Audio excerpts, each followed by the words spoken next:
ظاہری کسی تواضع کے بغیر، روایتی کسی انکسار کے بغیر، صحیح بات یہ ہے کہ اس قسم کی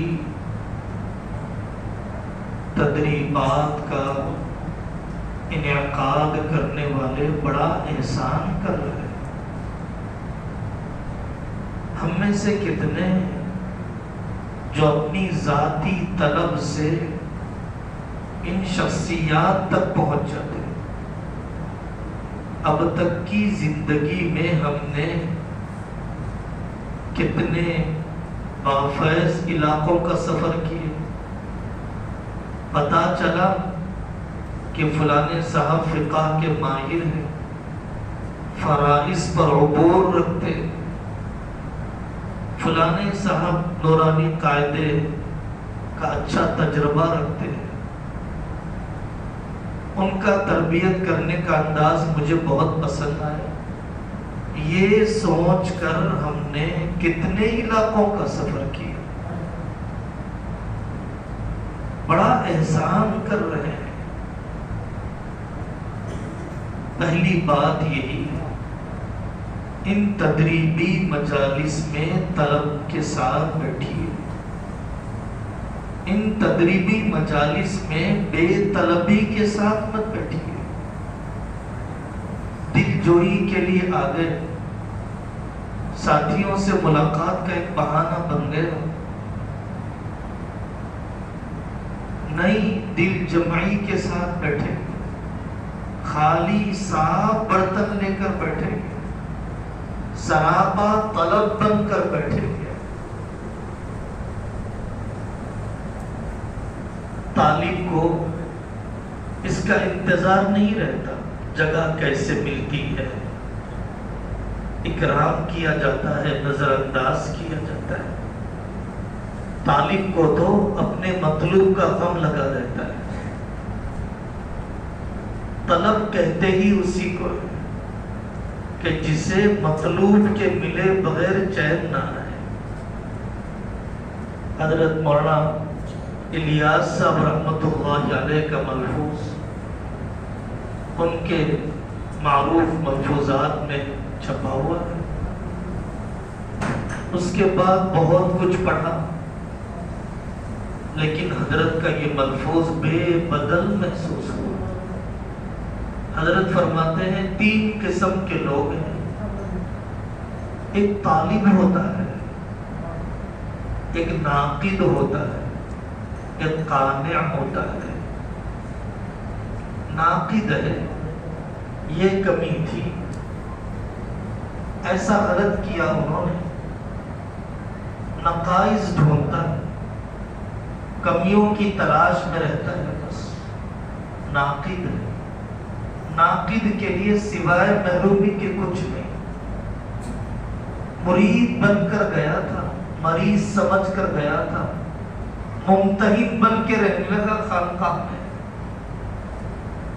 طالب علم بن کر گیا تھا مدرسے میں، سرپرست بن گیا ناظم صاحب کا، ناظم صاحب کے سرپرست ہیں۔ ایسا غلط کر رہے ناظم صاحب، کیوں آئے تھے بھائی؟ ناقد بن گئے بس۔ اور تیسرا ہے طالب، ناقانع، قناعت کے ساتھ رہنے والا، جتنا آتا ہے میرے لیے کافی ہے۔ فراغت کے وقت جو علمی صلاحیت تھی، فراغت کے وقت جو عملی سطح تھی، اس میں کتنا اضافہ ہوا، ہم سب کو ٹٹول کر دیکھ لینا چاہیے۔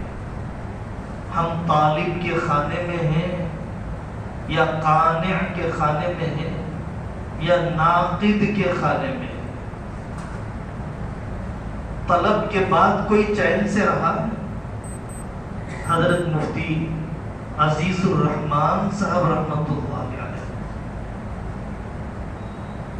سوتے سوتے خیال آیا، قرآن کی آیت ہے وَأَن لَيْسَ لِلْإِنسَانِ إِلَّا مَا سَعَى، ایسے تو 85 واقعات ہیں، ہمارے اکابر کا ہے، اس لیے بطور خاص سنا جاتا ہے وَأَن لَيْسَ لِلْإِنسَانِ إِلَّا مَا سَعَى، انسان کو تو اس کے عمل کا ہی ثواب ملے گا۔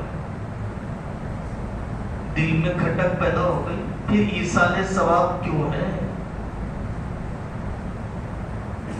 اگر اسی شک میں مر جاؤں گا کافر اٹھایا جاؤں گا، یہ شبے کا کانٹا کیسے نکلے؟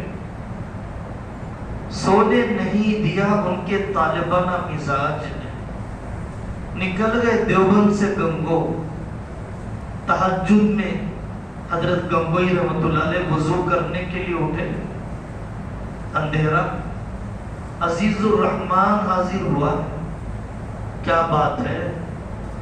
حضرت دل میں یہ سوال آ گیا۔ حضرت گنگوئی نے فرمایا آیت میں سعی ایمانی مراد ہے، سعی عملی نہیں۔ میں ایمان لاؤں گا مجھے فائدہ ہوگا، میرے کافر باپ کو فائدہ نہیں ہوگا، میری کافر ماں کو فائدہ نہیں ہوگا۔ ہاں اگر میں نماز پڑھوں گا، صدقہ خیرات دوں گا اور اس کا ثواب پہنچاؤں گا تو سعی عملی کا فائدہ دوسروں کو ہوگا، لیکن سعی ایمانی کا فائدہ دوسروں کو نہیں ہوگا۔ جواب پتا چل گیا، دل ہلکا ہو گیا، واپس آ گئے۔ طلب مانگنا چاہیے اللہ سے۔ اپنی فکر میں کمزوری آنے لگ گئی، اپنے عمل میں انحطاط آنے لگ گیا، اپنی اصلاح کے بارے میں بے فکری بڑھنے لگ گئی، ملک کے حالات کو دیکھا، کیا کرنا چاہیے؟ عالم کے حالات کے لیے میں کیا کر سکتا ہوں؟ اتنے سال سے تدریس کے شعبے میں ہوں، فنون پر عبور حاصل ہوا یا تنخواہ کا حاصل کرنا ہی زندگی کی معراج ہے؟ خطابت 15 سال سے کر رہا ہوں، پہلے دن کی کیسٹ ہے جو دوہرا۔ طلب کے ساتھ آئیے، طلب کے ساتھ رہیے، طلب مانگیے اللہ سے، چین سے نہیں بیٹھیں گے۔ ایک شیرز کے مسئلے کے پوچھنے کے بعد، ایک طلاق کے قضیے کے آنے کے بعد، ایک تاجر کے رجوع ہونے کے بعد کیوں جواب نہیں دیا میں کیوں نہیں پڑھ سکتا ہوں؟ اگر میں نہیں جواب دوں گا تو کون جواب دے گا؟ اگر میں اس تقاضے کی تکمیل نہیں کروں گا تو کون کہے گا؟ دوسری بات میرے عزیزو، ہم صاحب کہیں گے اچھے دوست کا انتخاب۔ عوام الناس میں کہا جاتا ہے، جوانوں میں کہا جاتا ہے، دینیات کی حدیث میں پڑھایا جاتا ہے، الرجل علی دین خلیلی فلینظر احدکم من یخالی۔ اللہ کے نیک بندوں کے واقعات ہیں۔ بخاری شریف میں امام بخاری نقل فرمایا، علقمہ بن قیس رحمت اللہ علیہ شام آئے، دعا کرنے لگے، اللہم یسر لی جلیسا صالحا، اے اللہ مجھے نیک دوست دے دیجیے۔ اللہ تعالیٰ نے انہیں حضرت ابو الدرداء کے حلقے درس میں پہنچا دیا۔ حضرت حریث بن قبیصہ وہ بے قرار ہو گئے مدینہ پاک آنے کے بعد، اے اللہ اچھا دوست دے دیجیے۔ تو حضرت حریث بن قبیصہ کو حضرت ابو ہریرہ رضی اللہ عنہ کی مجلس مل گئی، حلقہ درس مل گئے۔ میرا دوست کون ہے فون کے علاوہ، جس کے ساتھ بیٹھ کر میں مطالعے کا تبادلہ خیال کرتا ہوں، مجھے تہجد میں اٹھاتا ہے، اس کی تلاوت کو دیکھ کر مجھے اپنی تلاوت کے بڑھانے کا شوق ہوا، اس کے نفل روزوں کو دیکھ کر مجھے نفل روزے کا شوق ہوا، اس کی اپنی بیوی کو حافظہ بنانے کو دیکھ کر شرم آنے لگی کہ میں نے اپنی بیوی کو کچھ نہیں پڑھایا۔ کون ہے ایسا جلیس صالح؟ حضرت نانوتوی کو جو گنگوہی مل گیا، منظور نعمانی کو جو حضرت علی میاں مل گئے، اور تاریخ میں دستی و دوستیاں جو انقلابی بن گئی، تاریخ ساز بن گئی، صداقتیں قرابتوں میں بدل گئی، رفقائے درس تھے رفقائے تحریک بن گئے، رفقائے درس تھے رفقائے تصنیف بن گئے، رفقائے درس تھے پیر بھائی بن گئے۔ ہمارے یہاں حیدرآباد میں یوسفین درگاہ ہے، دو بزرگ ہیں، یوسف صاحب شریف صاحب، ایک شام کا رہنے والا، ایک مصر کا رہنے والا، کنعان، اور ایک مصر حج کے لیے نکلے۔ میدان عرفات میں ملاقات ہو گئی، عرفاتی بھائی بن گئے، اور حضرت کلیم اللہ جہاں آبادی رحمت اللہ علیہ سے ملاقات ہوئی، پیر بھائی بن گئے۔ ملازمت یا دینی خدمت کے لیے حیدرآباد کا رخ کیا، اورنگزیب رحمت اللہ علیہ کی فوج میں ملازمت اختیار کی۔ تاریخ کا عجیب پہلو ہے، لمبا واقعہ ہے۔ گولکنڈہ قلعہ فتح نہیں ہو رہا تھا، اورنگزیب رحمت اللہ علیہ نے ان دو بزرگوں کو دیکھا، ہوا چل رہی ہے چراغ بجھتا نہیں ہے، اور یہ قرآن پڑھ رہے ہیں رات میں۔ اورنگزیب رحمت اللہ علیہ نے فرمایا ایسے بزرگ ہیں پھر بھی یہ قلعہ فتح کیوں نہیں ہوتا؟ بہرحال گلزار ہاؤس کے پاس ایک صاحب موجود تھے، ٹھیکری پر لکھا، 2 مرتبہ آئے گئے، قلعہ فتح ہو گیا۔ بادشاہوں میں خانہ جنگی ہونے لگی، انہوں نے ملازمت چھوڑ دی، اللہ اللہ کرنے لگ گئے، نام پلی کے علاقے میں مقیم ہو گئے۔ ایک ساتھی کا انتقال ہو گیا، دوسرے ساتھی موجود نہیں تھے، وہ بھی آئے، دیکھا کہ ایک بھائی کا انتقال ہو گیا، یوسف صاحب اور شریف صاحب میں سے ایک کا۔ تو دوسرے نے کہا یہ کیسا؟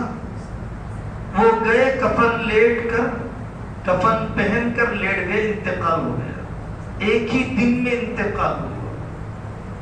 بڑا مناظر حسن گیلانی رحمت اللہ علیہ نے مضمون لکھا، دین اور دنیا کے بھائی، دین کے 2 بھائی، دنیا کے 2 بھائی، یہ بھی تو دوستیاں ہیں، یہ بھی تو تعلق کا ایک رخ ہے۔ ہم سب کو ضرورت ہے۔ میرے استاد حضرت مولانا عبد الرحیم صاحب فلاحی رحمت اللہ علیہ فرماتے تھے، ہم جب لندن میں ہوتے ہیں رمضان کے مہینے میں، میرے ایک دوسرے استاد ہیں ترک سر کے، حضرت مولانا احمد صاحب ٹنکاروی دامت برکاتہم، ہم تراویح کے بعد بات کرتے ہیں کہ آج تم نے تفسیر میں کیا سمجھا، میں نے تفسیر میں کیا سمجھایا۔ مطالعے کے نئے رخ کا تبادلہ، کوئی جھجک نہیں، اپنی اولاد کی تربیت کے بارے میں ایک دوسرے کے تجربات کا لین دین۔ تو یہ دوسری بات ہے کہ ہمیں صالح متفکر دوستوں کا انتخاب کرنا ہے۔ دنیا طلبی بڑھ رہی ہے، آخرت رخی ہو رہی ہے، زندگی چیزوں کا شوق بڑھ رہا ہے، اعمال کا شوق بڑھ رہا ہے۔ فون کی صحبت کم کرو بھائی، اگر زندگی میں کچھ کرنا چاہتے ہو۔ حضرت مولانا عبد القوی صاحب فرماتے ہیں رات کے 1 بجے میسیجز کی آواز آتی ہے، 2 بجے میسیج کی آواز آتی ہے، کیا کر رہی ہے مولوی صاحبہ؟ شیوخ سے پوچھیے، کوئی معاملات کے پورے کرنے والے نہیں، نظماء کو پوچھیے، وقت پر آنے والے ملازم نہیں. صدر معلمین کو پوچھیے، مطالعہ کر کے نہیں آتے استاد، کیا کر رہے بھائی؟ رات کے 2 بجے تک جا کر سوشل میڈیا نے کون سے عربی ادب میں ترقی دے دی، سیاست دانی میں شعور کو بلند کر دیا، امامت کی قرات بہتر ہو گئی، تزکیے کے سلوک کے مقامات طے ہو گئے. اس فون کے استعمال نے خطابت کو مؤثر بنا دیا. ہم ہی ہیں ہر کلپ کے مخاطب، ہم ہی ہیں ہر پوسٹ کے فارورڈ کرنے والے، ہر موضوع پر رائے دینے کے لیے تیار.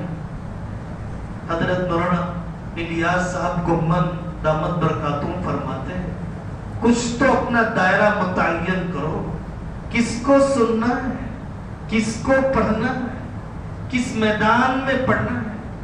کھلونا بنے رہو گے سوشل میڈیا کے، وہ جو چاہے دکھائے گا، جو چاہے گا سنائے گا. کب سنو گے وہ جو اکابر چاہتے ہیں، کب پڑھو گے وہ جو زمانہ تقاضا کرتا ہے.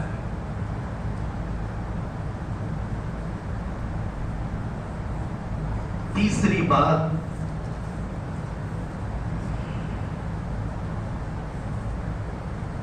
ہم سب کو چاہیے کہ اپنے اکابر کی سوانح عمری کسی نہ کسی بزرگ کی سیرت مطالعے میں ہے.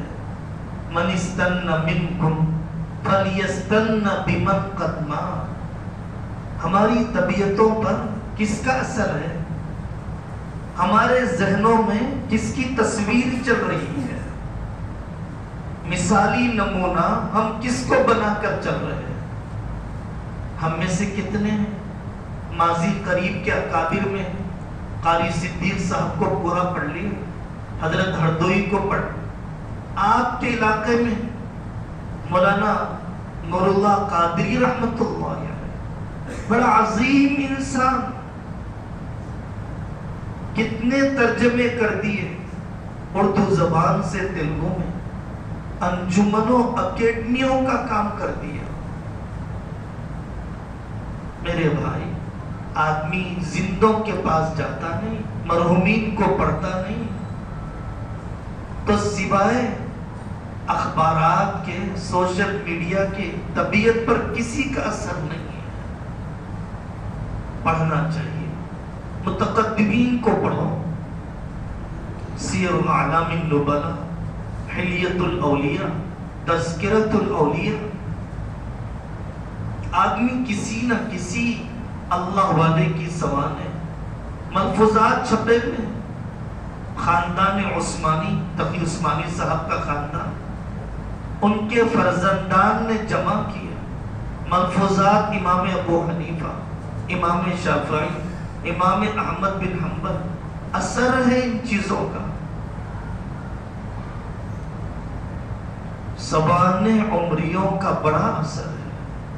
قرآن انبیاء کی سوانح سناتا، اولیاء کا تذکرہ کرتا ہے. آدمی نقال بن جاتا ہے غیر شعوری طور پر. کلام میں متکلم ہوتا ہے، مکتوب میں کاتب ہوتا ہے. اپنے اکابر کی سوانح عمری. قاسمی تو کہتا ہوں کتنا پڑھا علماء دیوبند کو، مظاہری کہتا ہوں کتنا پڑھا علماء مظاہر کو. نسبت تو ہے، مناسبت کتنی ہے. رشادی کہتا ہوں کتنا اخذ کیا. حضرت مولانا مفتی اشرف علی صاحب رحمت اللہ علیہ کے ادب کو کتنا اخذ کیا. بڑے حضرت مولانا ابو سعود صاحب رحمت اللہ علیہ کے ہمہ جہت کام کرنے کو. بیڑا پار نہیں ہوگا نسبتوں سے، مناسبت کے بغیر. اے فاطمہ، تیرا باپ تجھے جہنم سے نہیں بچا سکتا، اپنے آپ کو بچا لے جہنم کی آگ سے. فَإِنَّنِي لَا أُغْنِيكِ مِنَ اللَّهِ شَيْئًا. یہ فرمایا حضرت نبی پاک صلی اللہ علیہ وسلم نے معاشرت میں کس کو نمونہ بنا کے چل رہا ہوں؟ فلانے نے کہہ دیا آپ کی تنخواہ کم ہے کم ہے کم ہے، ایسا سے کم تری میں پڑ گئے۔ اکابر کے جفاکشی کے واقعات ہمارے پاس تشریف ہے۔ دارالعلوم حیدرآباد میں حضرت مولانا یونس صاحب جون پوری رحمت اللہ علیہ شیخ الحدیث، دارالعلوم حیدرآباد میں ختم بخاری کا جلسہ ہو، جانے لگے، ٹرین تھی ورنگل سے، حضرت مولانا فاروق صاحب کشتہ پوری دامت برکاتہم نے لفافہ پیش کیا۔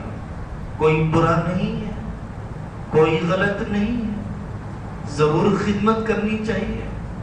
جو بیچارے دین کے لیے وقف ہیں ان کو معاشی یکسو کرنا چاہیے۔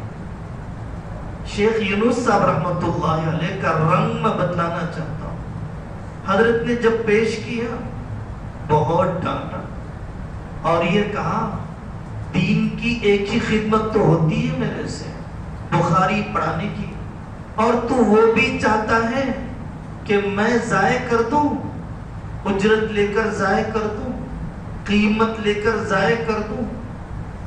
یہ زہد کی بلندیاں حضرت مولانا انور شاہ کشمیری رحمت اللہ علیہ، ان کی کتاب چھاپی گئی ٹابیل سے، لے سکتے ہیں حقوق طبع، قبول کر سکتے ہیں رائلٹی۔ عزیمت کا ایک روح، حضرت کا خاص مزاج۔ حضرت نے فرمایا پوری زندگی حدیث پڑھا کر کھاتا رہا، آخرت کے لیے بھی کچھ رہنے دو میرے لیے۔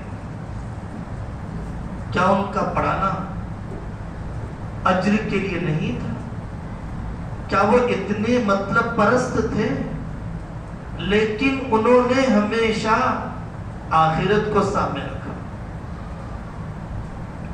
حضرت کشمیر رحمۃ اللہ علیہ کا انتقال ہو گیا، جلسہ منعقد کیا گیا، ان کے ذاتی مکان کی تعمیر کے لیے چندہ ہونے لگا۔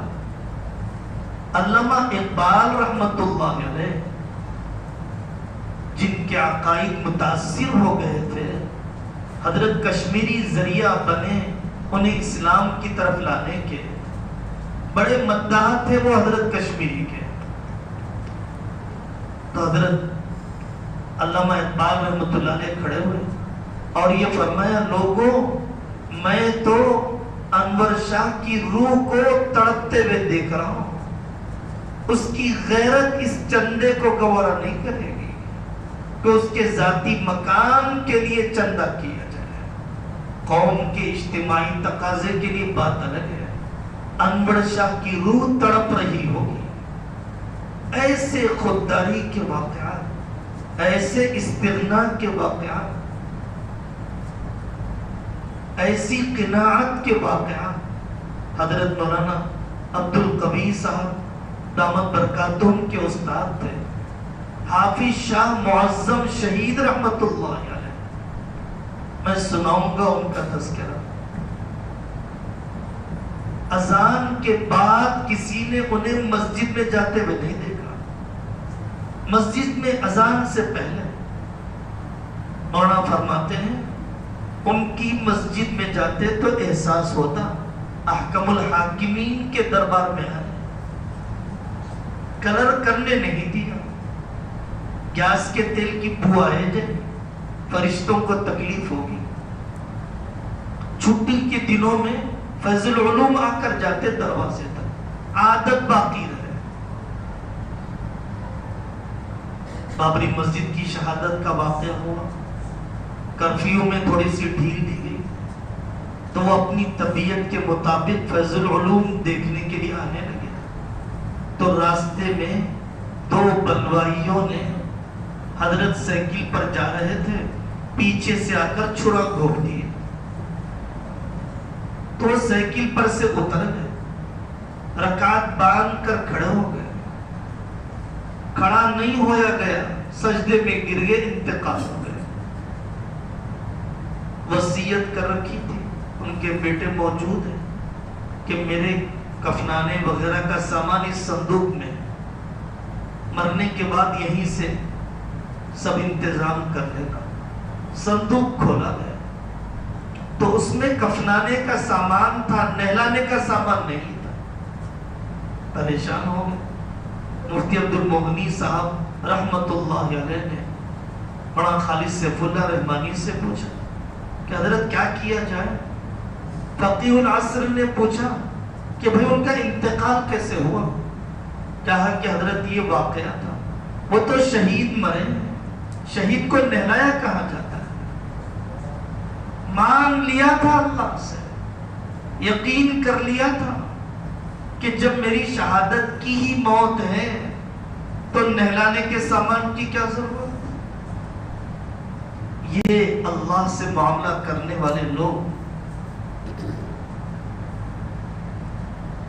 دل بھکاری ہی رہے گا جب تک مخلوق کی طرف متوجہ ہوگا، دل غنی بن جائے گا جب اللہ سے امیدوار ہوگا۔ کیا دیا ہے مخلوق نے کسی کو؟ محلے کی یہودی نے کہا امام صاحب سے میں کھانا دے دیا کروں گا، دل مطمئن ہو گیا۔ تو ان کے دوست نے غیرت دلائی، اللہ نے کہا تو تجھے اطمینان نہیں ہوا، ایک انسان یہودی نے کہا تو تجھے اطمینان ہو گیا۔ وَفِي السَّمَاءِ رِزْقُكُمْ وَمَا تُوعَدُونَ۔ آپ سارے اکابر کو دیکھیں گے کہ انہیں ذمہ داریوں کا غم ستاتا تھا، ضرورتوں کا غم نہیں ستاتا تھا، ذمہ داریوں کا غم ستاتا تھا۔ میں اپنی ذمہ داری کیسے پوری کروں؟ کوتاہی ہو رہی ہے مجھ سے۔ شیخ الحدیث مولانا زکریا صاحب رحمۃ اللہ علیہ روضہ اقدس پر بڑی ہمت کر کے حاضری دیتے۔ ایک دن بہت تیاری کی، روضے کے قریب آئے، کہا کہ مولی اسماعیل آج ہمت نہیں ہوتی، واپس لے چلو، تم سلام پڑھ لو۔ پھر دوبارہ ایک دن آئے، روضے کے قریب گئے، فرمایا آقا زکریا نے نہ ہی دین کا علم صحیح حاصل کیا، نہ ہی اس پر عمل کیا، نہ ہی اس کو امت تک صحیح پہنچایا۔ زکریا کے پاس کوئی عمل کی پونجی نہیں ہے سوائے توبہ کے آنسو کے۔ آپ استغفار کر دیجئے زکریا کے لیے، 50 سال بخاری پڑھائیے، جن کی کتابوں کے چرچے ہیں عالم میں۔ حضرت مولانا عمر صاحب پالنپوری رحمۃ اللہ علیہ ملاقات کے لیے گئے، آنکھ کا آپریشن ہوا، شیخ الحدیث صاحب رحمۃ اللہ علیہ سے ملاقات کے لیے، اور عمر صاحب پالنپوری رحمۃ اللہ علیہ سے شیخ الحدیث صاحب رحمۃ اللہ علیہ نے کہا مولی عمر میری آخرت کا کیا ہوگا؟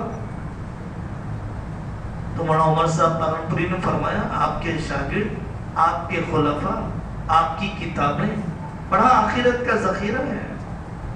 تو شیخ الحدیث صاحب رحمۃ اللہ علیہ کی ہچکیاں بن گئی، مولی عمر وہ تو دنیا میں کہا جا چکا، اب آخرت کے لیے کیا رہا؟ وہی حدیث ہے اول من تسعر بہم النار، سب سے پہلے جن لوگوں کے ذریعے سے جہنم دہکائی جائے گی وہی مجاہد شہید ہونے والا، وہی قاری قرآن کا ماہر، وہی سخی۔ ان سے اللہ یہی فرمائیں گے دنیا میں کہا جا چکا تجھے سخی، دنیا میں کہا جا چکا قاری، آخرت کے لیے کیا ہے تمہارے پاس؟ یہ غم ہے۔ اکابر کا عکس ہماری طبیعتوں پر ہو، ان کا نقش ہو ہمارے ذہن و دماغ پر، ان کی تصویر گھوم رہی ہو، شاہ ولی اللہ کے سوچنے کا انداز، حضرت مجدد کے منصوبے ہمارے ذہن میں چل رہے ہو۔ میرے عزیزوں، عوامی رابطے کے طریقے کیا ہیں؟ اہم سوال رہتا ہے عوام سے رابطہ کیسے ہو؟ امامت کر رہے ہیں ہم لوگ، خطابت میں ہیں، مکتب میں ہیں. افسوسناک واقعات ہوتے رہتے ہیں. نکالا گیا، چاہنے والے دو بھی نہیں، تو کیا کیا بھائی آپ؟ ہم مدینہ منورہ میں تھے. حضرت مولانا ڈاکٹر الیاس عبدالغنی فیصل صاحب سنانے لگے. بڑے محقق عالم ہیں، صاحب تصانیف ہیں، معذور ہیں. مولانا فضل الرحمان محمود صاحب، مولانا محمود صاحب کے پاس، فضل الرحمان صاحب کے والد کے پاس ایک شخص آیا. حضرت 25 سال کے بعد مجھے نکال دیا گیا مسجد سے، آپ سفارش لکھ دیجئے بحال ہو جائے میری نوکری. تو مفتی محمود صاحب نے فرمایا تمہارے چاہنے والے کتنے ہیں؟ کہا کہ حضرت 4-5 آدمی ہیں جو میری موافقت میں ہیں، یا 25 آدمی ہیں جو میری موافقت میں ہیں. حضرت نے فرمایا لاؤ پرچی لاؤ. کمیٹی سے درخواست کی، واقعتاً اس کو نکال دیا جائے. 25 سال محنت کی، 25 آدمی بھی تیار نہیں کیے، اور 25 سال رہے گا کچھ نہیں کرے گا، نکال دیا جائے. بے فیض ہے یہ، باج ہے یہ. ملازم تھا، منقلب نہیں تھا.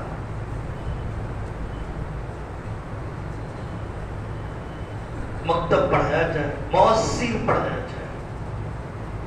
حضرت مولانا احمد عبید الرحمان اطہر صاحب فرماتے بھائی نصاب و نظام پر اصرار نہیں، نتیجے پر اصرار ہے. نتیجہ لا کے بتاؤ، پڑھا کے بتاؤ. جس کے دل میں درد ہوگا اللہ عجیب عجیب دروازے کھولیں گے پڑھانے کے، منہج کھولیں گے. مکتب کے کام کو ہلکا نہ سمجھو. مکتب مضبوط ہے تو مدرسے مضبوط ہے. مکتب کے طلبہ 5 سال صحیح محنت کی، یہی محلے کے جوان ہیں، یہی مستقبل کے آپ کے معاون ہیں، یہی آپ کے اعوان و انصار ہیں. یہی وہ بیج ہے جس میں دسیوں باغات ہیں. شیخ احمد یاسین حماس کے بانی نے ان مجاہدوں کو مکتب میں پڑھایا تھا. جوانی میں نے مکتب سے ان کو مجاہد بنایا. تحریکی مزاج، بیت المقدس کے لیے اپنے سب کچھ قربان کرنے کے جذبے مکتب سے بنائے. چوزے لے لیے جائیں گے، مرغی ہاتھ میں آ جائے گی. بچوں پر محنت ہوگی، ماں باپ ہاتھ میں آئیں گے. کتنے ایسے کامیاب مکتب ہیں جو منظم مدرسے بن گئے. کتنے مکتب کے طلبہ استاد جی سے متاثر ہوئے، عالم بننے کے لیے آ گئے. ایمان کا بیج بونا ہے، تصحیح الفاظ بھی کرنا ہے، تصحیح افکار بھی کرنا ہے. الفاظ بھی درست کرنا ہے، عقیدے بھی درست کرنا ہے. تحفیظ پر بھی توجہ دینا ہے، تفہیم پر بھی توجہ دینا ہے.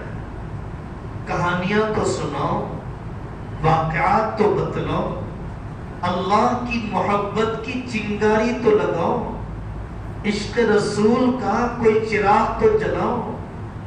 کبھی دعا کی رقت اور درد تو بتاؤ، کبھی لمبے سجدے وہ ہمارے بھی تو دیکھیں، مسنون وضو کبھی ہم میں بھی تو جھلکے.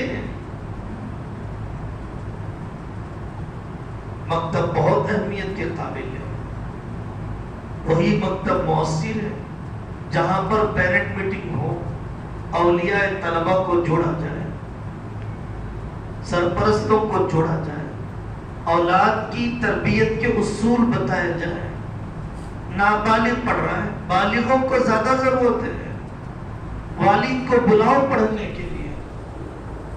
رٹانے میں صلاحیت نہ لگاؤ، ذہن سازی پر اپنا وقت لگاؤ.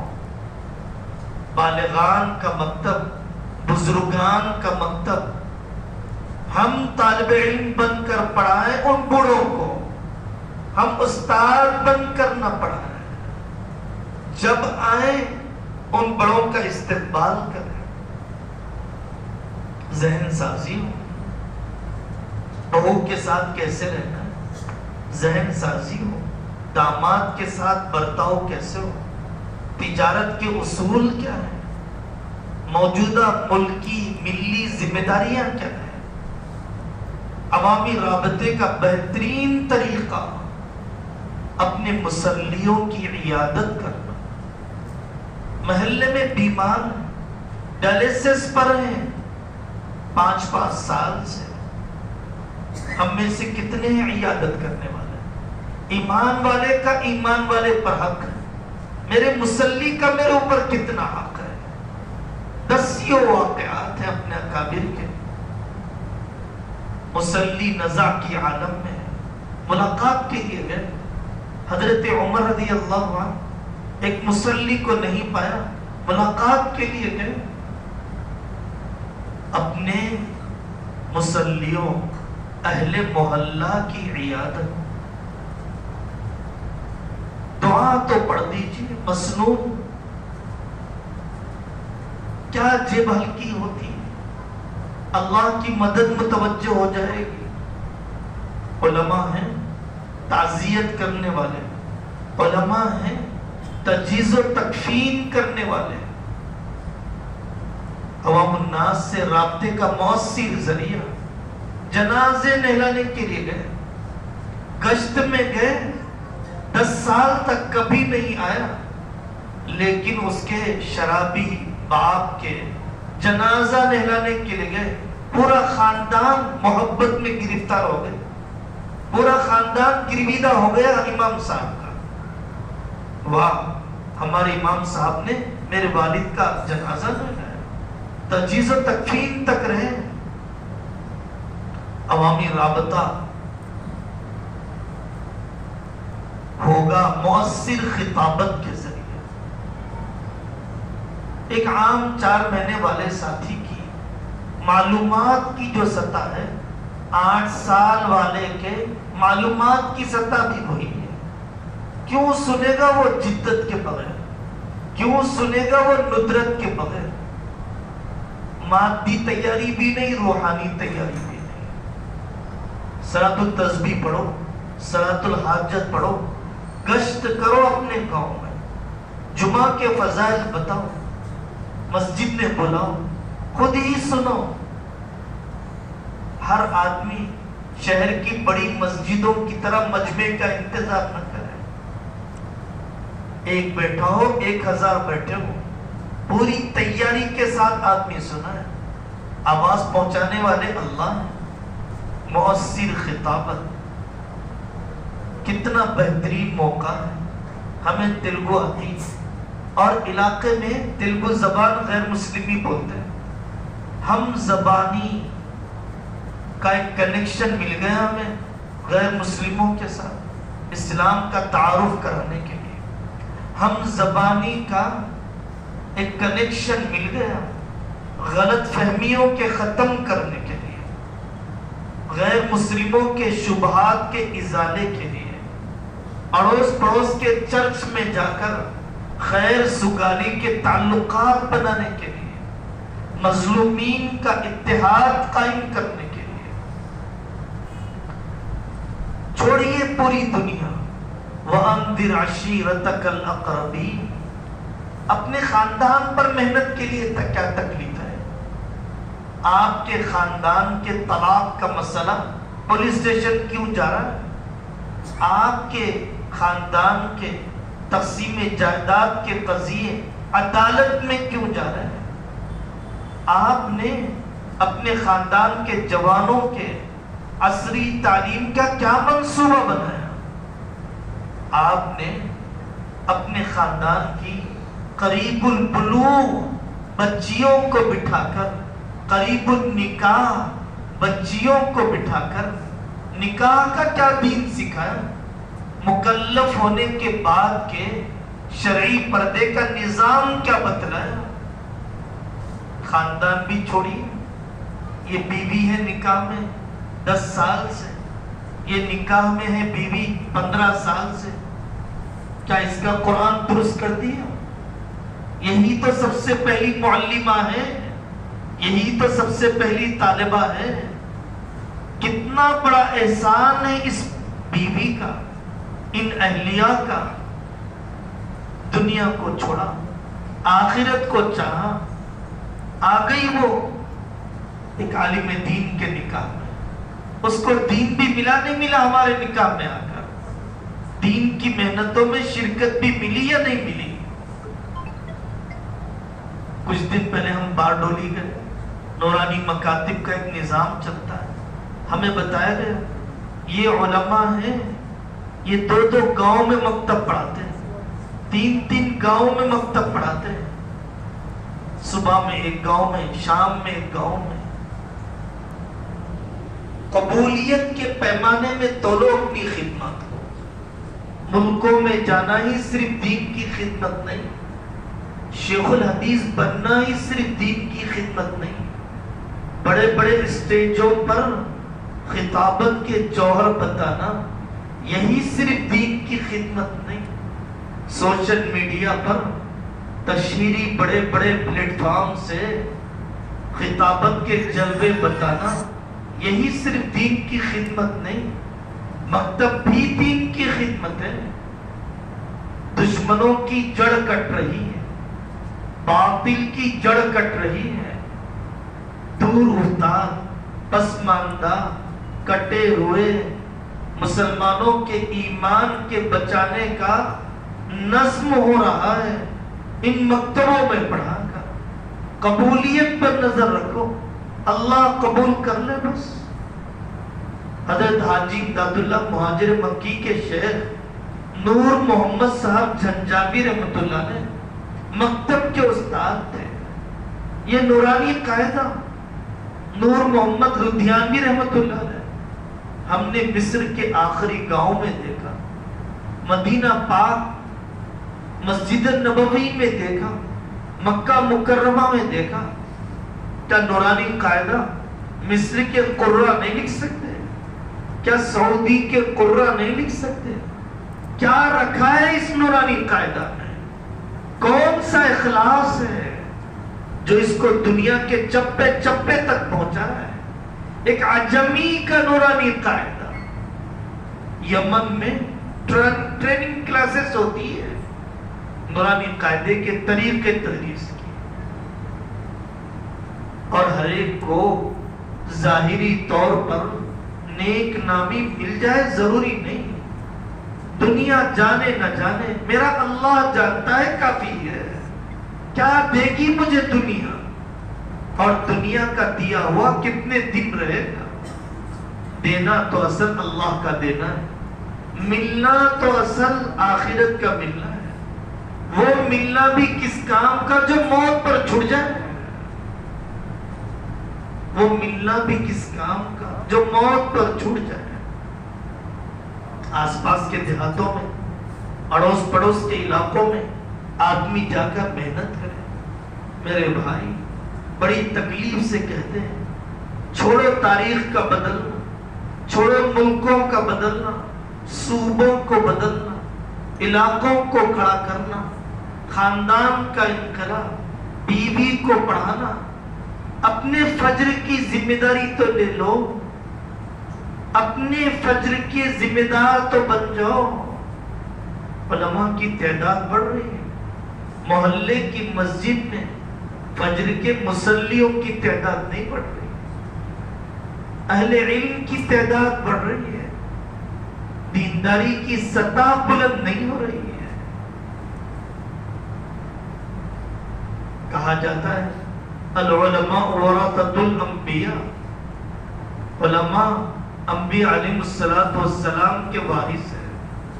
کیا انبیاء علیہ السلام نے 5 وقت کی نماز پڑھائی، 1.25 گھنٹے کا مکتب پڑھایا اور 2-4 ٹیوشن پڑھائے، اور اس کے بعد اپنی انفرادی سرگرمیوں میں لگ گئے؟ کیا انبیاء علیہ السلام کا مشن اتنا ہی تھا؟ حضرت یوسف ہے، جیل کو بدل دیا، سلطنت کو بدل دیا، حضرت شعیب نے تاجروں کے دھارے کو بدل دیا. حضرت موسیٰ علیہ السلام نے پسماندہ بنی اسرائیل کو، سبطیوں کو قبطیوں پر دین کے ذریعے سے غالب کیا. حضرت اسماعیل نے اپنے قبیلے پر، حضرت ابراہیم نے پورے عراق و فلسطین کو. وراثت یہ ہے میرے بھائی، سیرت میں انقلاب ملے گا معاش کا، انقلاب ملے گا معاشرت کا، انقلاب ملے گا سیاست کا، بین الاقوامی تعلقات. سیرت کی چھوٹی کتاب کی فہرست دیکھیے، تب اندازہ ہوگا کہ میں دعوت میں کتنا وارث بناؤں، تعلیم میں کتنا وارث، تزکیے میں کتنا وارث. انبیاء علیہ السلام کی وراثت پورے ما انزل میں چاہیے. بلغ ما انزل الیک، پورے اقرأ بسم ربک الذی خلق سے لے کر الیوم اکملت لکم دینکم واتممت علیکم نعمتی، ان دو آیتوں کے درمیان اتاری جانے والی پوری شریعت کی ترجمانی چاہیے. ہدایہ کی چاروں جلدیں، بخاری کی پوری فہرست، قرآن کے تفسیری سارے مضامین کی دعوت جو ہوگی وہی مکمل دعوت کہلائے گی، ورنہ پوری شریعت کی دعوت نہیں ہے، چند جزئیات کی ہے، چند اعمال کی ہے. مدرسے چلائے جاتے ہیں، کوئی ناظم ہے کوئی ملازم ہے. حضرت مولانا عبد القوی صاحب دامت برکاتہم فرماتے ہیں چھوٹا بننے کی سنتیں سیکھیں اور بڑے بننے کی سنتیں سیکھیں. اہم پہلو ہے. میں ناظم تو بن گیا لیکن مجھے ماتحتوں کو لے کر چلنا نہیں ہے. میں ملازم ہوں لیکن ناظم کے ساتھ نبھنا نہیں ہے. کہاں ہے 40 سال تک ایک ادارے میں پڑھانے والے، معمولی باتوں پر ناراضگی، مزاجوں کے انبن کے تحمل نہیں ہے. ہر کونا مشق مدرس ناظم بنتا چلا جائے تو نظام تعلیم کبھی ترقی نہیں کر سکتا. قاری امیر حسن صاحب رحمۃ اللہ علیہ 60 سال سے زیادہ حضرت ہردوئی کے پاس نوکر رہے. ان دونوں بزرگوں کی کرامت سیکھی جائے. ناظم کیسے ہوتا ہے، ملازم کیسے ہوتا ہے. فرمانے لگے کہ میں نے ٹھان لیا کہ نوکر بننا آسان ہے، افسر بننا مشکل ہے. ہم نے سوچ لیا کہ نوکر بننا ہے. 60 سال ہو گئے ہمارے ہردوئی میں. اللہ تعالیٰ نے بڑی عمر انہیں عطا فرمائی. استقامت سے ایک ادارے میں جب پڑھایا جاتا ہے تو نظام تعلیم مستحکم ہوتا ہے. درخت 10 جگہ اکھاڑ کر 10 جگہ لگایا جائے کہیں پر بھی پھلدار نہیں ہوگا، جڑیں نہیں مضبوط ہوگی، ادارے کی چھاپ علاقے پر قائم نہیں ہوگی، فارغین باکمال نہیں ہوگے. حضرت ہردوئی رحمت اللہ علیہ جب قاری امیر حسن صاحب رحمت اللہ علیہ کا کہیں سفر ہوتا تو میزبانوں سے پوچھتے کیسے لے جا رہے، خادم ہے یا نہیں، کھانا کیا ہوگا، قیام کیسے ہوگا. حضرت کی راحت کا پورا خیال، آب و ہوا کی پوری رعایت. یہ ہوتا ہے ناظم اور یہ ہوتا ہے ملازم. ہم نے نہیں سیکھا. ہمارے حضرت مولانا عاقل صاحب رحمت اللہ علیہ وہ فرمایا کرتے تھے کہ میرے پاس ایک خاتون آئی اور آ کر کہنے لگی کہ حضرت جب تک میں بہو تھی تو مجھے ساس بری لگتی تھی اور جب سے میں ساس بن گئی ہوں بہو بہت بری لگتی. تو حضرت نے فرمایا خامی نہ ساس میں ہے نہ بہو میں ہے۔ جب تک بہو تھی تو سسرال کو اپنا اصلی گھر سمجھنا اور بوڑھوں کے تجربات سے فائدہ اٹھانا۔ سویرا جاگنا نہیں آیا، سویرے جاگنا نہیں آیا، اور جب ساس بن گئی تو چھوٹوں کو نبھانا، غصہ پینا، تنہائی میں نصیحت کرنا، یہ نہیں آیا۔ اس لیے جب تک بہو تھی تو ساس بری لگتی رہی، اور جب ساس بن گئی تو بہو بری لگتی ہے۔ اطاعت کے بغیر کوئی نظام نہیں چلتا۔ حقوق مانگنے کا مزاج نہ بناؤ، فرائض ادا کرنے کی فکر کرو۔ دنیا کا نظام صحیح چلے گا اگر ہر آدمی اپنی رسپانسبلٹی، اپنی ذمہ داری، اپنے فرائض کو ادا کرنے کی فکر کرے۔ لیکن ہر آدمی اپنے حقوق مانگنے کی فکر میں ہے۔ حق مانگنے والے کو حق نہیں ملتا، حق دینے والے کو حق ملتا۔ پوری شریعت کی روح یہی ہے۔ شریعت ہر ایک کو یہی کہتی ہے کہ تمہارے ذمے میں دوسروں کے جو حقوق ہیں وہ ادا کرو۔ کہنے کو لطیفہ ہے، اس مضمون کی روح سمجھا دے گا۔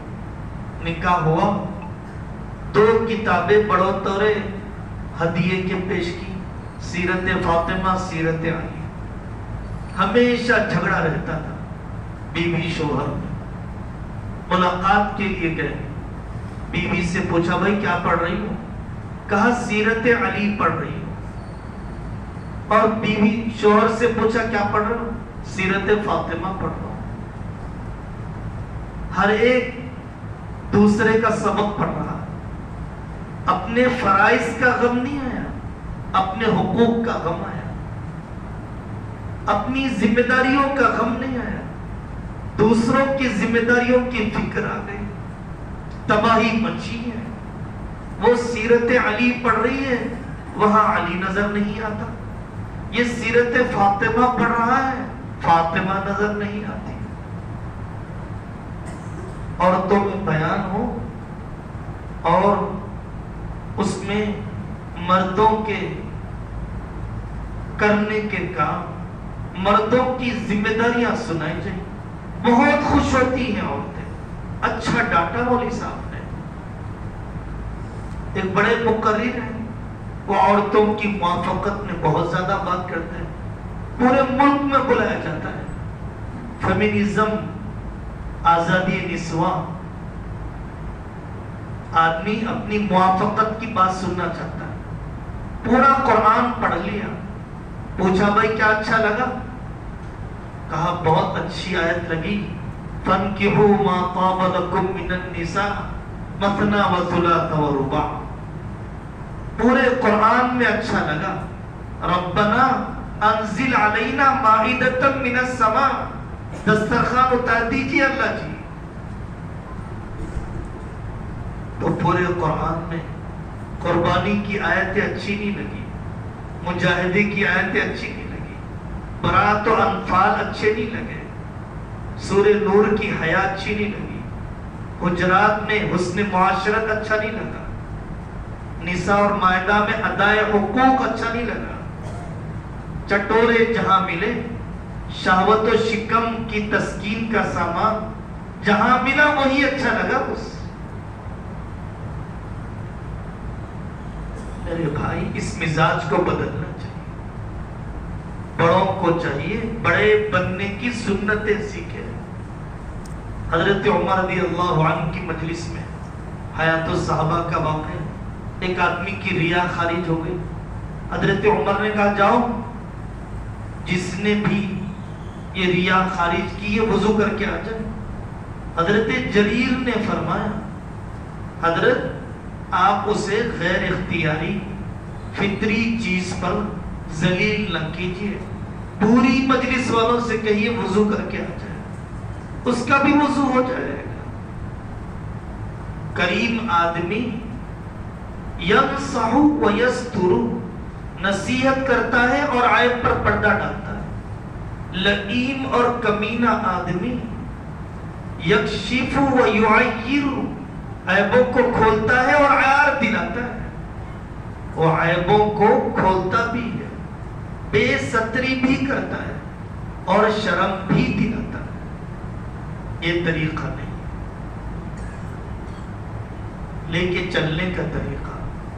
تنہائی میں نصیحت کرے، اپنی طرح اس کی زندگی کو سمجھے، اپنے سے زیادہ اپنے ملازم کو راحت پہنچائے.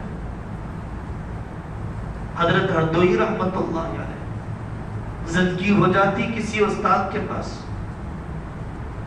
ہدیہ بھیج دیتے. حضرت عمر رضی اللہ عنہ اپنی گھر والی کو لے کر پہنچ گئے. عہدے داری کے رخ پر جا رہا ہوں یا ذمہ داری کے رخ پر جا رہا ہوں.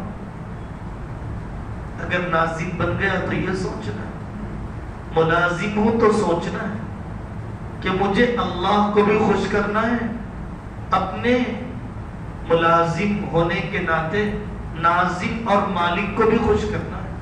میری نماز کا دوہرا ثواب ملے گا. وہ ڈر رہا ہے کہ اگر میرا ناظم مجھ سے ناراض ہے، اگر میں نے کام کا حق ادا نہ کیا، میری تنخواہ بے برکتی کی ہوگی، حرام کی ہوگی اگر میں نے حق ادا نہ کیا. کیسے اکابر کے واقعات. دولت کی کمی نہیں ہے، برکت کی کمی ہے. کمیت کی فکر میں نہ جاؤ، برکت کی فکر میں جاؤ. اللہ تعالیٰ معنوی نعمتیں دیں گے. وہ تمہارے ایک سبحان اللہ سکھانے کی اجرت بھی نہیں رکھ لیں گے. وہ ایک سبحان اللہ سکھانے کا بدلہ بھی نہیں روکیں گے. منع کر رکھا، نخروں کو چھیلا. ایک طالب علم کے ساتھ شفقت. حضرت مولانا غلام محمد صاحب بستانی رحمۃ اللہ علیہ. ہم تو بس ہیلی کاپٹر کے غلام بستانی، کاروں کے غلام بستانی، بڑے اسٹیجوں کے غلام بستانی ان کو جانتے ہیں. ایک ایک طالب علم کے گھر جانے والا، ایک ایک ملازم کی بچیوں کی شادی کا خیال رکھنے والا، ان بچیوں کے ولیموں میں حصہ لینے والا. وہ غلام بستانی بھی تو دیکھیے. عملہ یوں ہی نہیں جمتا ہے، دل یوں ہی کوئی نہیں دیتا ہے. حضرت مولانا منت اللہ رحمانی رحمت اللہ علیہ کوئی ملازم آتا تو فرماتے تھے، بھائی میرے ساتھ قبر بنانے کی نیت کرو، جو کھاؤں گا وہ کھلاؤں گا، جو پہنوں گا وہ پہناؤں گا. 3 صوبوں میں دارالقضاء کا، امارت شرعیہ کا نظام قائم کر دیا. الناس علی دین ملوکی. یہ ہمیں سیکھنا چاہیے. اپنی صحت کی حفاظت. اہل علم میں اپنی صحت کی حفاظت. سنت والی زندگی حفظان صحت کے بہترین اصول بتاتی ہے. بے ڈنگا نہ کھائیں، ہر وقت نہ کھائیں. ہوٹل بازی کوئی اچھی چیز نہیں ہے. چبوترے ہوٹل یہ ہمارے لیے ہمارے وقار کے مطابق نہیں ہے. سویرے جاگنا، جلدی سونا اچھی صحت کے لیے ضروری ہے. وہ قوم ترقی کرتی ہے جو سورج کو جگاتی ہے. وہ قوم ترقی نہیں کرتی جن کو سورج جگاتا ہے.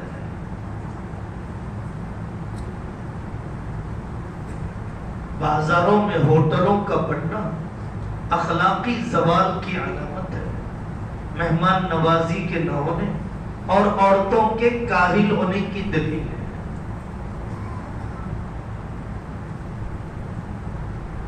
یہ غم ستایا جا رہا ہے کہ اپنے اوقات کا استعمال سب سے زیادہ ہم اہمیت دیں گے، زور دیں گے. میرے قابل احترام بزرگوں، اپنے اوقات کی حفاظت پر. زمانے طالب علمی سے سنا ہم نے اپنے وقت کی قدر کرو، اپنے وقت کی حفاظت کرو۔ قوم کا وقت بھی تباہ ہو رہا ہے، فرد کا وقت بھی تباہ ہو رہا ہے۔ ہمارے وہ حفاظ کرام جو 9 بجے سے لے کر 4 بجے تک مکتب نہیں، کچھ نہیں، تجارت بھی نہیں، وقت تباہ ہو رہا ہے۔ عالم کورس کر لو، آن لائن کر لو، گھر والی کو پڑھاؤ، بالغات کا مکتب، ٹائم پاس کیسے ہو سکتا؟ کوئی کام متعین نہیں ہے تو ٹائم اتنا ہے کہ پاس کرنے کو سوچنا پڑ رہا۔ اور جن بزرگوں نے تصنیفی کام کیا، بڑے مراقبے کیے، وہ کہتے تھے کاش میرا دن 12 گھنٹے کے بجائے 48 گھنٹوں کا ہو جاتا، کاش مجھے مزید عمر مل جاتی، میں فلانا کام کر لیتا۔ وہاں وقت کی کمی ستاتی جا رہی ہے، انتظار کا وقت۔ ابن جوزی رحمۃ اللہ علیہ اپنا قلم کب صحیح کرتے تھے؟ جب کوئی ملاقاتی آ جاتا، فرماتے اپنی بات کرتے رہو، میں اپنا قلم صحیح کر لوں گا، میں اپنی کتابیں ترتیب دے لوں گا۔ حضرت تھانوی رحمۃ اللہ علیہ لکھنا چھوڑ کر پھر دوبارہ لکھنا شروع کرنے تک قلم درست کرنے کا جو وقت ہوتا تھا اس میں ذکر کرنا شروع کر دیتے تھے۔ بھائی انگلیاں کام کر رہی ہیں، زبان تو خالی ہے، کتنی قیمتی مشین ہے جو اللہ نے دی ہے۔ زندگی وقت کا نام ہے۔ آ گیا ایک شخص، ادھر ادھر کی باتیں کرنے لگا، مجلس آرائی چل رہی ہے، گپ شپ چل رہی ہے۔ ان بزرگ نے کہا بھائی یا تو چپ ہو جاؤ یا سورج کو روک دو، اگر سورج کو نہیں روک سکتے ہو اپنی زبان روک دو، مجھے اور کام بھی کرنے، میں اپنا قیمتی وقت تم جیسوں کے ہاتھ میں ضائع کرنا نہیں چاہتا۔ مفتی شفیع صاحب رحمۃ اللہ علیہ فرماتے ہیں بیت الخلاء میں کچھ نہیں ہو پاتا تو کم سے کم ڈبہ دھو دیتا ہوں کہ یہاں بیٹھنے کا وقت تو میرا قیمتی بن جائے۔ وہ اپنے بیت الخلاء میں گزارے جانے والے وقت کو قیمتی بنانا چاہتے تھے، یہاں مسجد کی پہلی صف میں بیٹھ کر اپنے وقت کو قیمتی بنانے کی فکر میں۔ رات میں آنکھ کھلتی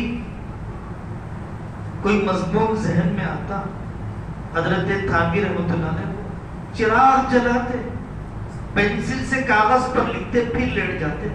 دن میں کتنی مرتبہ، رات میں کتنی مرتبہ مفتی شفیع صاحب رحمۃ اللہ علیہ کو کام دیا احکام القرآن کا۔ ایسے ہی لوگ تھے۔ ابن عساکر ایسا ہی آدمی تھا، عبد القادر جیلانی ایسا ہی آدمی تھا، 800 کتابیں یوں ہی لکھ دی۔ حضرت مولانا الیاس صاحب رحمۃ اللہ علیہ جتنے اکابر کا آپ نام لیتے ہیں، جتنے اکابر کے نام پر ہم جیتے، جن کے واقعات سنا کر اپنی روٹی سیک رہے ہیں، کیا وہ اکابر اپنے وقت کے ضائع کرنے کے سلسلے میں اتنے لاپرواہ تھے؟ غزہ میں جنازے اڑ گئے، کتنوں نے پڑھا بیت المقدس، حماس، غزہ کے فضائل کی روایت کو؟ 12 سال سے ملک میں اسلام دشمن، مسلم دشمن، انسانیت دشمن قوانین بنتے رہے، کتنوں نے پڑھا؟ اسمبلی حلقہ جات، پارلیمانی حلقہ جات، فسادات کی روک تھام، ہندوتوا کا نظریہ، فرقہ پرست تنظیموں کی تاریخ، نئی تعلیمی پالیسی آ گئی، کتنوں نے پڑھا؟ اس کے منفی اثرات۔ میرے عزیزوں، کون سا طوفان ہمیں جگائے گا؟ کون سے زلزلے ہماری نیند کم کریں گے؟ اور کون سی جنگیں ہمارے فون کے بے قابو استعمال کو روک پائیں گے؟ حفظ پڑھاتا ہے، تراویح نہیں سنا سکتا، قرآن پڑھانے کا ارادہ کیا، قرآن پڑھنے کا ارادہ نہیں کیا۔ وہ لوگ تھکاوٹ دور کرنے کے لیے لکھا ہوا ہے، وہ کہتے تھے اشعار سناؤ ادبا کے، کلام سناؤ شعراء کا۔ بڑا زکریا صاحب رحمۃ اللہ علیہ فرماتے تفریح کے لیے بازار جانا تھوڑی ضروری ہے، تفریح کے لیے دل لگی کرنا تھوڑی ضروری ہے۔ کتاب بدل دیتا ہوں، فن بدل دیتا ہوں، میری تفریح ہو جاتی ہے، ذہن کا بوجھ ہلکا ہو جاتا ہے۔ موت کے انتظار کا وقت بھی ضائع نہیں کیا۔ علامہ شبلی پانی کے جہاز میں سفر کر رہے تھے اپنے انگریز استاد کے ساتھ، مشین بند ہو گئی، ان کے استاد کو دیکھا اطمینان سے کتاب پڑھ رہے ہیں۔ علامہ شبلی نعمانی نے جا کر کہا استاد جی پانی کے جہاز کی مشین بند ہو گئی، موت ہے سامنے۔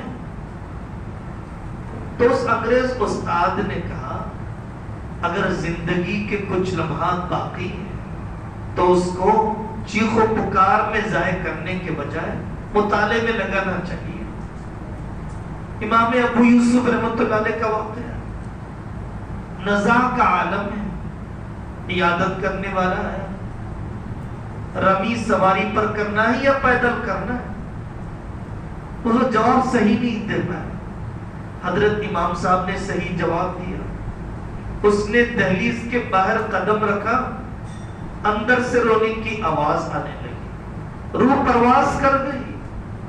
امام ابو یوسف رحمۃ اللہ علیہ کی دشمنوں سے تو عبرت لیجیے، یہ جو بڑی بڑی ٹیکنالوجی بنانے والے، عسکری ترقی کرنے والے، مشینی ترقی کرنے والے، کیا بے محنت ہو گیا؟ وقت ضائع کرنے کے ساتھ ہو گیا؟ دشمنوں کی فتح کے شکوے کریں گے ہم، اپنے محاذ کے لیے محنت نہیں کریں گے۔ الیکشن کے ایک ایک حلقے میں دشمن جیتنے کے لیے اپنے جوانوں، اپنے بوڑھوں، اپنی عورتوں کو کتنا جھونک دیتا ہے۔ اعتراض کرنے والا محنت کر کے اعتراض کر رہا ہے، خلا پر اعتراض، طلاق ثلاث پر اعتراض، حلالے پر اعتراض، جتنی محنت اس نے اعتراض کرنے کے لیے کی، اس محنت کا سوا حصہ ہم نے جواب دینے کے لیے نہیں کی۔ کتنے منصوبے تیار ہیں، 13 سال سے پارلیمنٹ میں ہر دن نیا بل، نہیں نئے فیصلے، فکری تیاری کتنی ہے، منصوبہ بندی کتنی گہری ہے۔ جاپان کی قوم ترقی کر رہی ہے 10 بجے تک سو کر، چائنا ترقی کر گیا، رات میں 11 بجے تک چائے اڈے، بریانی کی ہوٹلیں آباد کر کے منظم قومیں ہیں، اپنے وقت کی قدر دانی کرنے والی قومیں ہیں۔ دنیا دارالاسباب ہے، جو اسباب کو اپنائے گا اللہ تعالیٰ اس کے اسباب کے نتائج بتلائیں گے، آخرت ان کے لیے کچھ نہیں۔ ایمان والا ترقی کے اسباب سنت اللہ کی روشنی میں طے شدہ طریقے نہیں اپنائے گا، آخرت میں تو ٹھیک ہے، دنیا میں اپنے بکھراؤ، دنیا میں من حیث القوم اپنے مقصد نہ ہونے، دنیا میں اپنے انتشار کی سزا بھگت کر رہے گا، مسلمان قوم بھی بھگت کر رہے گی۔ شرم کرنا چاہیے۔ دنیا میں آپ واقعات دیکھ رہے ہیں، دونوں کلائیاں نہیں ہیں، ہاتھ نہیں ہیں، بڑے کارنامے انجام دے رہی ہیں، قطر میں ہاتھ بھی نہیں، آدھا جسم نہیں، صرف ہاتھ ہے، کمپنیوں کا مالک، رفاہی کام، معذوروں کے کارنامے، پڑھانے والوں نے اندھوں کو پڑھا دیا، پڑھانے والوں نے گونگے بہروں کو پڑھا دیا، پڑھانے والوں نے نیم پاگلوں کو پڑھا دیا، نہیں پڑھانے والوں نے صحیح سالم بچوں کو بھگا دیا۔ کمزوری بچوں میں نہیں، کمزوری میرے میں ہے۔ ترقی کا سفر جبھی شروع ہوگا جبکہ ناکامی کے اسباب اپنے اندر ملیں گے۔ جب تک ناکامی کے اسباب دوسروں کی گردن پر ڈالتے رہیں گے، زوال اور ناکامی کا سفر چلتا رہے گا، چلتا رہے گا۔ ناکامی کی وجہ میں ہوں، ناکامی کی وجہ میرے اندر ہے۔ اللہ کا قانون یہی ہے، جب بندہ ممکن کر کے بتلا دیتا ہے تو اللہ تعالیٰ ناممکن کر کے بتا دیتے ہیں۔ جو ممکن ہے وہ تو کرنا نہیں چاہتا، ناممکن کا غم لیے بیٹھا ہے۔ غزہ تو جا نہیں سکتا، محلے کی بیواؤں کو میراث کا حصہ نہیں دیتا۔ بابری مسجد تو بنا نہیں سکتا، محلے کی مسجد کو 100 روپے کا چندہ نہیں دے سکتا۔ نفس کی تسلی کے سوا اور کیا ہے؟ جو ممکن ہے کر کے بتاؤ، تو اللہ تعالیٰ ناممکن کر کے بتائیں گے۔ اللہ تعالیٰ اس اجلاس کو قبول فرمائے اور ہم سب کی علمی، عملی، تزکیائی، تنظیمی تربیت کا اللہ تعالیٰ اس اجلاس کو ذریعہ فرمائے۔ وآخر دعوانا ان الحمد للہ رب العالمین۔